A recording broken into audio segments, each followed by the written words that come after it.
Na verdade, quando você trata de um procedimento de busca e apreensão, você lastreia na seguinte pergunta: há um fato concreto em investigação? Sim. A busca e apreensão é proporcional à gravidade do delito? Sim ou não? E isso deriva do artigo 240 do Código de Processo Penal. Então, o delegado que conduz o inquérito respondeu sim a ambas as perguntas quanto à necessidade e proporcionalidade da diligência. Foi requerido, o Poder Judiciário deferiu. Eu fiquei espantado de ver questionamentos dizendo que a diligência não se justificava, quando você não tem uma procura especulativa de provas, você não está fazendo uma devassa, existe um fato. Então, você pode ter vídeos, pode ter fotos, pode ter mensagens de texto, antes, durante e depois. Infelizmente, esse tipo de engendramento, às vezes, acontece por WhatsApp, ou depois a pessoa vai e até comemora.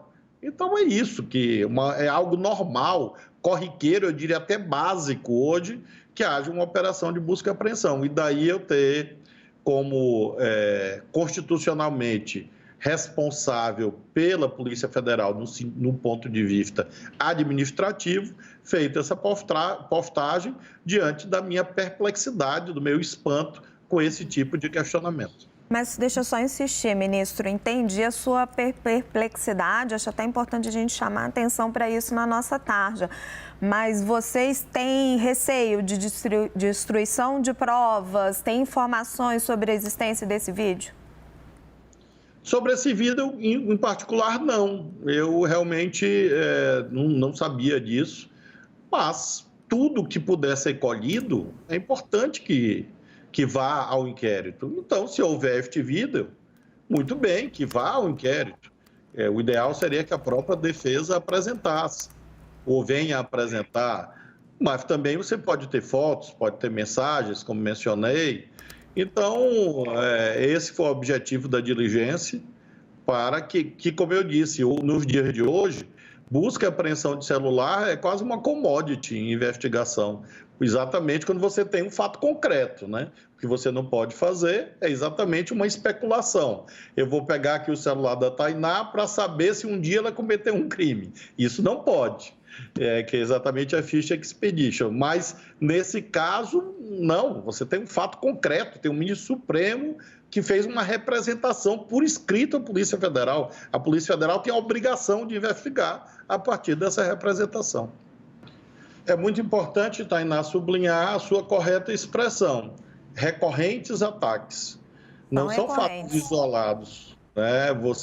Eu lembro, assim, rapidamente, ataque ao ministro Barroso em Santa Catarina, acompanhado da família em um restaurante, depois sitiaram a casa onde ele se encontrava e tentaram invadir a casa. Isso é razoável? Ministro Barroso atacado no aeroporto nos Estados Unidos. Isso é razoável? Um conjunto de ministros tentaram capotar a van em plena Quinta Avenida em Nova York, onde os ministros supremos se encontravam. Isso é razoável? Isso é liberdade de expressão? Isso é liberdade de manifestação? Ataques ao ministro Gilmar em Portugal, ataques ao ministro Gilmar no voo Portugal-Espanha. Ataques ao ministro Lewandowski. Isso eu estou lembrando, assim, rapidamente, coisas recentes. Então, realmente, nós temos uma espécie de epidemia de vale tudo. E daí essa ideia, que está em conversação, da Polícia Federal colaborar com a Polícia do Supremo. Lembro que os outros poderes têm os seus próprios sistemas de segurança institucional.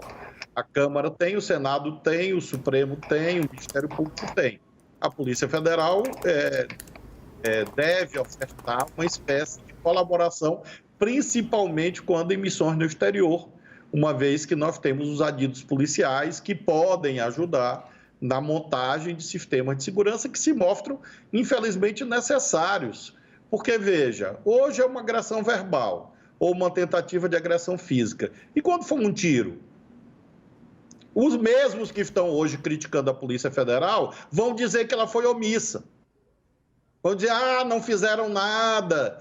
Olha aí, os sinais já estavam aí. Daqui a 2, 3 anos, que Deus nos livre a todos, se houvesse, como tentaram já várias vezes essas agressões morais e físicas, vão aparecer engenheiros de obra pronta, esses mesmos, que hoje estão criticando o inquérito, que estão criticando a Polícia Federal e vão dizer, olha, não fizeram nada. Então, a gente age, sim, com firmeza. Eu não tenho medo de crítica por agir. Eu tenho medo de crítica desse tipo, de que daqui a 2, 3 anos haja uma injustiça. Quando o ministro do Supremo é ameaçado, é achincalhado, é xingado, isso ganha outra moldura na medida em que não é possível uma sociedade em que agentes públicos, de um modo geral, especialmente do judiciário, vivam com medo. Porque imaginemos, se cada juiz do Brasil for julgar pensando, será que eu vou ser xingado no aeroporto?